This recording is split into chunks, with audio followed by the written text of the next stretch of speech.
not of space-time, but of an eclipse with a dot there rather than there. The evidence for evolution, some rocks and some finches. And parallel universes, again, dots there rather than there on a screen. What we see in all these cases bears no resemblance to the reality that we conclude is responsible. Only a long chain of theoretical reasoning and interpretation connects them. Ah, say creationists, so you admit it's all interpretation. No one's ever seen evolution. We see rocks. You have your interpretation, we have ours. Yours comes from guesswork, ours from the Bible. But what creationists and empiricists both ignore is that in that sense, no one's ever seen a Bible either. That the eye only detects light, which we don't perceive. Brains only detect nerve impulses. And they don't perceive even those as what they really are, namely electrical crackles. So we perceive nothing as what it really is. Our connection to reality is never just perception. It's always, as Karl Popper put it, theory-laden. Scientific knowledge isn't derived from anything. It's, like all knowledge, it's conjectural, guesswork, tested by observation, not derived from it. So, were testable conjectures the great innovation that opened the intellectual prison gates? No. Contrary to what's usually said, testability is common in myths and all sorts of other irrational modes of thinking. Any crank claiming the sun will go out next Tuesday has got a testable prediction. Consider the ancient Greek myth explaining seasons. Hades, god of the underworld, kidnaps Persephone, the goddess of spring, and negotiates a forced marriage contract requiring her to return regularly and lets her go. And each year she is magically compelled to return, and her mother, Demeter, goddess of the earth, is sad and makes it cold and barren. That myth is testable. If winter is caused by Demeter's sadness, then it must happen everywhere on earth simultaneously. So if the ancient Greeks had only known that Australia is at its warmest when Demeter is at her saddest, they'd have known that their theory is false. So what was wrong with that myth and with all pre-scientific thinking? And what then made that momentous difference? I think there's one thing you have to care about, and that implies testability, the scientific method, the Enlightenment and everything. And here's the crucial thing. There is such a thing as a defect in a story. I don't just mean a logical defect, I mean a bad explanation. What does that mean? Well, explanation is an assertion about what's there, unseen, that accounts for what's seen. Because the explanatory role of Persephone's marriage contract could be played equally well by infinitely many other ad hoc entities. Why a marriage contract and not any other reason for regular annual action? Here's one. Persephone wasn't released, she escaped, and returns every spring to take revenge on Hades with her spring powers. She cools his domain with spring air, venting heat up to the surface, creating summer. That accounts for the same phenomena as the original myth. It's equally testable, yet what it asserts about reality is in many ways the opposite. That's possible because the details of the original myth are unrelated to seasons except via the myth itself. This easy variability is the sign of a bad explanation, because without a functional reason to prefer one of countless variants, advocating one of them in preference to the others is irrational. So for the essence of what makes the difference to enable progress. Seek good explanations, the ones that can't be easily varied while still explaining the phenomena. Now, our current explanation of seasons is that the Earth's axis is tilted like that, so each hemisphere tilts towards the sun for half the year and away for the other half. Better put that up. That's a good explanation. Hard to vary, because every detail plays a functional role. For instance, we know independently of seasons that surfaces tilted away from radiant heat are heated less, and that a spinning sphere in space points in a constant direction. And the tilt also explains the sun's angle of elevation at different times of year, and predicts that the seasons will be out of phase in the two hemispheres. If they'd been observed in phase, the theory would have been refuted. But now, the fact that it's also a good explanation, hard to vary, makes the crucial difference. If the ancient Greeks had found out about seasons in Australia, they could have easily varied their myth to predict that. For instance, when Demeter's upset, she banishes heat from her vicinity into the other hemisphere where it makes summer. So, being proved wrong by observation and changing their theory accordingly still wouldn't have got the ancient Greeks one jot closer to understanding seasons, because their explanation was bad, easy to vary, and it's only when an explanation is good that it even matters whether it's testable. If the axis tilt theory had been refuted, its defenders would have had nowhere to go.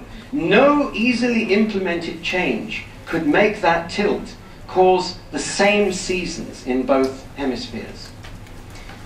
The search for hard-to-vary explanations is the origin of all progress. It's the basic regulating principle of the Enlightenment. So, in science, two false approaches blight progress. One's well-known, untestable theories. But the more important one is explanation-less theories. Whenever you're told that some existing statistical trend will continue, but you aren't given a hard-to-vary account of what causes that trend, you're being told a wizard did it. When you're told that carrots have human rights because they share half our genes, but not how gene percentages confer rights, wizard. When someone announces that the nature-nurture debate has been settled because there's evidence that a given percentage of our political opinions are genetically inherited, but they don't explain how genes cause opinions, they've settled nothing. They're saying that our opinions are caused by wizards, and presumably so are their own. That the truth consists of hard-to-vary assertions about reality is the most important fact about the physical world. It's a fact that is itself unseen, yet impossible to vary. Thank you.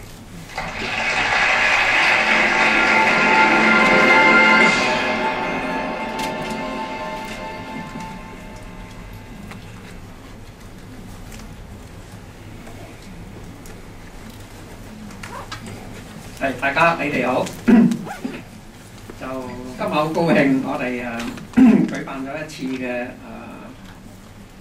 生命教育。咁我先個自我介紹先，我係拉撒路會嘅總幹事馮家柏啊。咁我哋今日咧一個講座咧係一個好濃縮性嘅講座。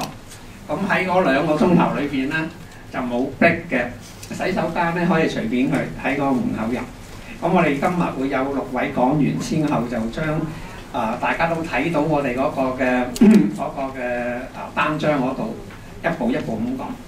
頭先啱啱大家睇過嗰個嘅 video 咧，實在係一個相當之出名嘅人，就叫做唔知 David 嗰個字我唔係好識讀。咁佢係個咩人嚟咧？佢係喺一個物理學上面咧，係一個相當之對物理學好有貢獻嘅人，係。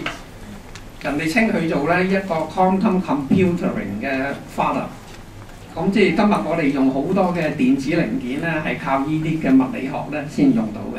好簡單，譬如我哋嘅 cell phone 嚇，咁啊，所以美國呢個係喺頭先嗰個影帶咧，係喺個 Oxford 嘅 University 一個 seminar 裏邊嚟到 present 嘅。咁啊，點解我要播呢段咁嘅video 出嚟咧？咁啊，一陣間咧，我哋講到最尾咧，原來同佢有關嘅嚇。咁我哋開始我哋今日嘅講座。咁啊，首先係我自己講先啊。咁我哋都俾咗大家一份嘅 notes 㗎啦。等我開咗 PowerPoint 先啊。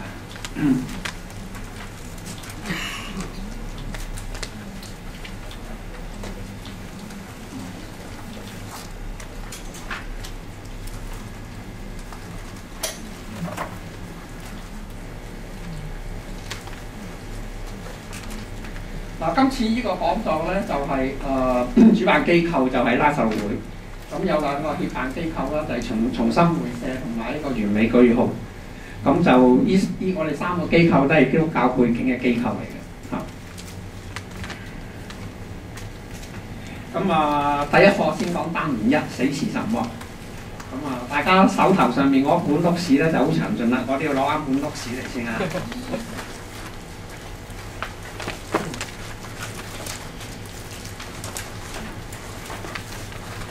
大家唔知當諗到死嘅時候係點樣，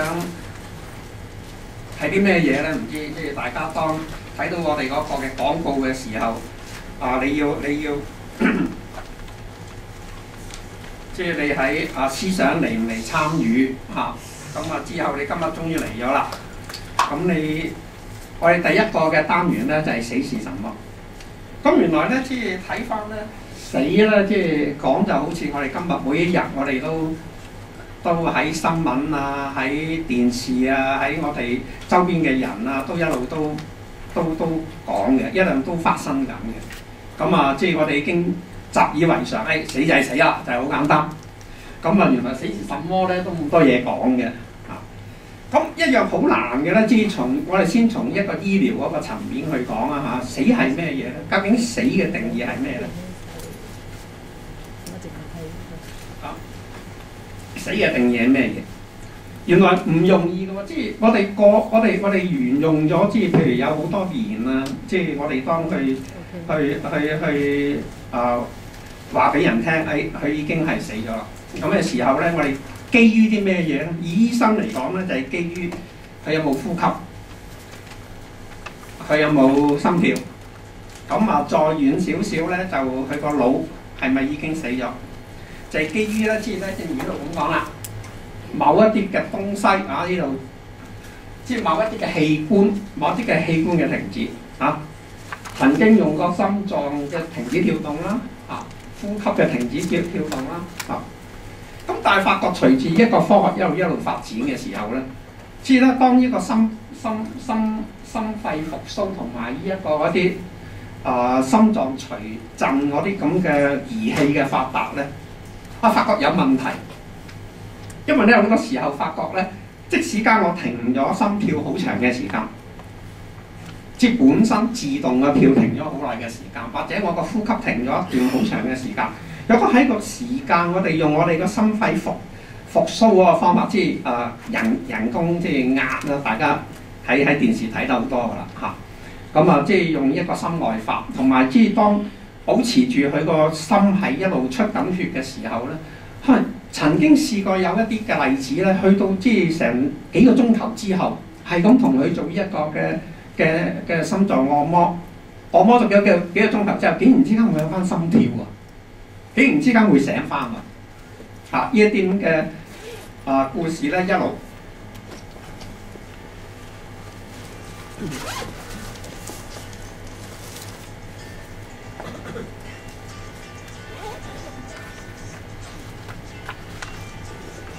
停唔到嘅電話有時，想叫佢停都停唔到，撳極唔聽都聽唔到。對唔住啦，呢啲呢啲應該我提人嘅，點知今次我睇大家要熄機嘅，點知冇熄到自己咁。講到頭先講到係咩啊？頭先講到係心肺復甦。係心肺復甦咧，即係一路有呢啲咁嘅新聞報出嚟嘅嚇，咁就即係好長時間有幾個鐘頭，佢自己唔識跳，但係當我哋某一點我哋令到佢跳翻嘅時候，佢係可以跳到，所以令到死亡定義有問，即究竟係咪喺嗰點咧？咁啊，再進步少少咧，就係用腦嘅死亡啦，用腦嘅死亡嚇，即係我哋揾啲儀器 check 佢嗰個腦電波係咪冇晒，咁啊證實呢個病人係咪死？同樣地嘢出現有問題，因為咧，譬如喺醫院裏邊咧，有好多嘅病人咧，佢哋真係可能係已經證實咗係腦死亡，但係佢哋仲有好多嘅生理係喐動緊喎。其中一個好典型嘅例子咧，就係竟然之間一個被證實腦死亡嘅女士咧，係可以陀到細路仔，生到出嚟，個細路仔 OK。咁從腦電波去定義一個人係咪死嘅話，一個死人生細路仔，咁你點解釋嚇？所以咧變咗咧就出現問題啦嚇，知究竟咧係？知啦，好似呢度講啦，即係原來生死之間呢個界限都有困難，從醫學嘅角度嚟講有困難。